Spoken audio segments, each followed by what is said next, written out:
Kurban ile zatına yakınlığı lütfeden Yüce Allah Celle Celaluhu'ya hamdü senalar olsun. Kurban şiarının teslimiyet sembolleri olan Hz. İbrahim, Hz. İsmail ve onların yolunun mübelliği olan Hz. Muhammed Mustafa sallallahu aleyhi ve selleme, pak ehli beytine ve ashabına salat ve selam olsun.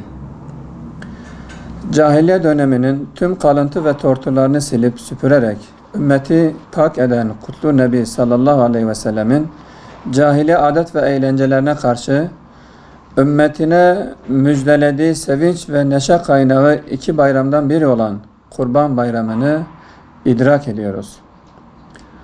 Bayramlar Allah'ın kullarına birer ikramı, lütfu ve keremidir. Bayramlar sevinç, paylaşım ve yardımlaşmanın sembol ve şiarlarıdır. Bayramlar fıtratın muhtaç olduğu eğlenme ve coşkunun helal dairesi içinde yaşanmasıdır.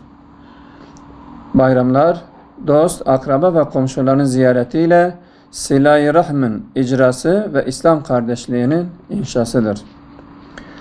Bayramlar tüm acı ve hüzünlere rağmen küfre karşı varoluşun ve dik duruşun nişanesidir.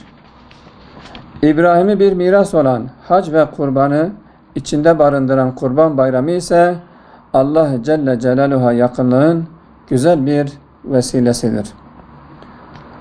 Hac, Beytullah'ı putçu düşüncelerle doldurmak isteyenlere karşı diriliş ve direnişin şaşmaz istikametidir. Hac, Hz. İbrahim ve ehlinin örnekliğinde kutlu bir hicrettir. Hac, tüm dünyalıklardan, nefsani ve şeytani düşüncelerden sıyrılarak yalnızca Allah'a ilticanın adıdır. Hac, Hacer gibi İsmaillere ve kendilerine ab-ı hayat olacak bir su arayışıdır. Hac, kutsal mekanlarda tevhidi azık edinme arayışıdır. Ve kurban, Allah'a teslimiyetin ve şeytana baş kaldırının sembolüdür. Kurban, müminin Rabbinden uzaklaşmasına sebep olarak gördüğü tüm engelleri samimiyetle kaldırma eylemidir. Kurban, fakir, mazlum ve mahrumların umudu, bekleyişi ve ilahi ikramıdır. Kurban, yeryüzüne merhamet dağıtarak semadan nasip aramaktır.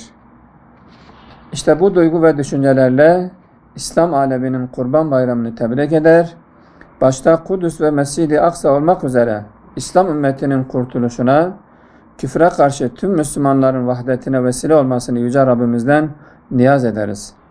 Ayrıca Yüce Mevla'dan Kurban Bayramı'nın hacı adaylarının özlemle beklediği Beytullah'a kavuşmalarına, salgından kurtuluşuna ve hidayetine vesile olmasını dileriz.